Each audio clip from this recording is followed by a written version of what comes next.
দক্ষিণ লেবাননের সীমান্ত জুড়ে শুরু হয়েছে এক নজিরবিহীন ও বিধ্বংসী প্রতিরোধ। কোনো সাধারণ সৈন্য নয়, হেজবুল্লাহর এই বিশেষ অভিযানে নিহত হয়েছে ইসরায়েলি সেনাবাহিনীর ৯ জন সর্বোচ্চ প্রশিক্ষিত এলিট কমান্ডো। জায়নবাদী ইসরায়েলি বাহিনীর আগ্রাসনকে মাটির সাথে মিশিয়ে দিতে এক রাতে একযোগে ১৬টি রক্তক্ষয়ী হামলা চালিয়েছে হেজবুল্লাহর যোদ্ধারা। আর এই মহাপরাক্রমশালী অভিযানে লেবাননের ঐতিহাসিক বিউফোর্ট দুর্গের কাছে ঘটে গেছে এক অবিশ্বাস্য ঘটনা। দুর্গের পাশে মাটির নিচে অত্যন্ত সুরক্ষিত বাংকারে লুকিয়ে থাকা ইসরায়েলি সেনাবাহিনীর একটি প্রধান আস্তানা সম্পূর্ণ ধ্বংস করে দিয়েছে হিজবুল্লাহ। এই বাংকারটি সাধারণ কোনো আস্তানা ছিল না, অত্যন্ত গোপনে অত্যাধুনিক যোগাযোগের সরঞ্জাম নিয়ে এখানে অবস্থান করছিল ইসরায়েলের প্রায় ৯ জন সর্বোচ্চ প্রশিক্ষিত এলিট কমান্ডো।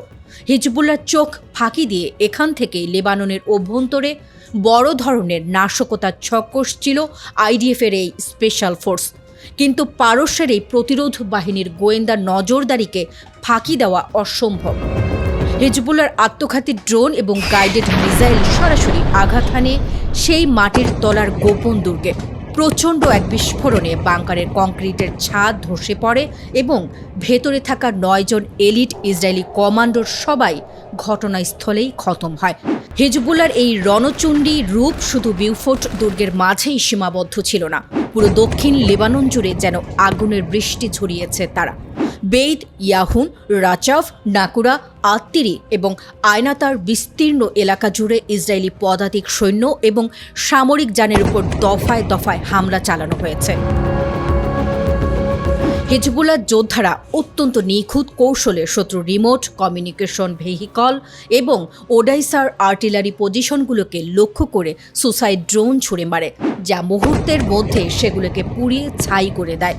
ইয়াহমুর আল সাকিফের দক্ষিণ পূর্বাঞ্চলেও একই রকম তাণ্ডব চালিয়েছে হিজবুল্লাহ।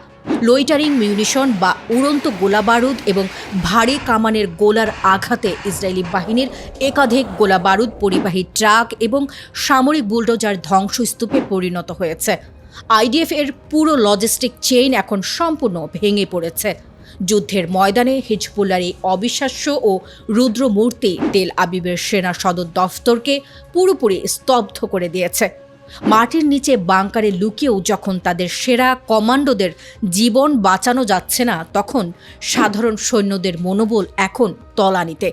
লেবাননের পবিত্র মাটি রক্ষা করতে হিজবুল্লাহর এই ১৬টি তীব্র আঘাত প্রমাণ করে দিল, সীমান্তে আগ্রাসন চালাতে আসলে ইসরায়েলি সেনাদের কফিন নিয়েই ফিরতে হবে।